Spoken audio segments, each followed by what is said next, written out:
ਸਲਾਮੁਅਲੈकुम ਪੁੱਤਰ ਮੈਂ ਬਿਮਾਰ ਆ, ਨਾ ਦਵਾਈ ਦੇ ਪੈਸੇ ਬਣਦੇ, ਨਾ ਦਵਾਈ ਲਿਆਂਦੀ ਜਾਂਦੀ ਆ, ਨਾ ਮੇਰੇ ਕੋਲ ਹੁੰਦੇ ਤੇ ਨਾ ਮੈਂ ਲਿਆਉਂਦੀ ਦਵਾ। ਬੰਦਾ ਮੇਰਾ ਆਡੇ ਵੇਚਦਾ ਤੇ ਘਰ ਦੀ ਕੋਈ ਹਾਲਾਤ ਕੋਈ ਨਹੀਂ ਮੇਰੇ ਦੀ, ਤੇ ਘਰ ਵੇਚ ਸਕਦੇ ਮੇਰਾ ਜੋ ਹੈ। ਇੱਕ ਮੇਰਾ ਪੁੱਤਰ ਆ ਨਸ਼ਿਆਂ ਦੇ ਲੱਗਾ, ਨਾ ਕਦੀ ਘਰ ਆਇਆ, ਦਿਲ ਕੀਤਾ ਘਰ ਆ ਗਿਆ, ਨਹੀਂ ਤੇ ਨਾ ਸਹੀ। ਅਸੀਂ ਦੋਵੇਂ ਮੀਆਂ ਬੀਬੀ ਆ, ਨਾ ਕੋਈ ਛੱਤ ਉੱਤੇ ਸਾਡੇ, ਨਾ ਕੁਛ ਆ, ਨਾ ਗੁਜ਼ਾਰਾ ਅਸੀਂ ਕਰਦੇ ਫਿਰਦੇ ਉਸ ਤਰ੍ਹਾਂ ਛੱਤੋਂ ਬਗੈਰ ਹੀ ਤੇ ਮਾੜੀ ਜਿਹੀ ਆਸਰਾ ਕੀਤਾ ਤੇ ਛੱਤ ਅਸੀਂ ਕਿੱਥੋਂ ਪਾਈਏ।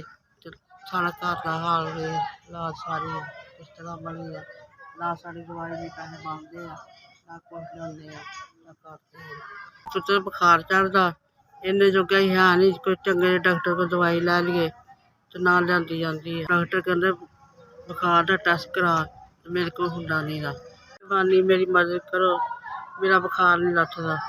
ਤੁਹਾਡੀ ਬੜੀ ਆਪਣੇ ਬੁਖਾਰ ਦੇ ਟੈਸਟ ਕਰਾ ਲਾ, ਦਵਾਈ ਲੈ ਲਾ, ਤੁਹਾਡੀ ਬੜੀ ਮਿਹਰਬਾਨੀ, ਮੇਰੀ ਮਦਦ ਕਰੋ।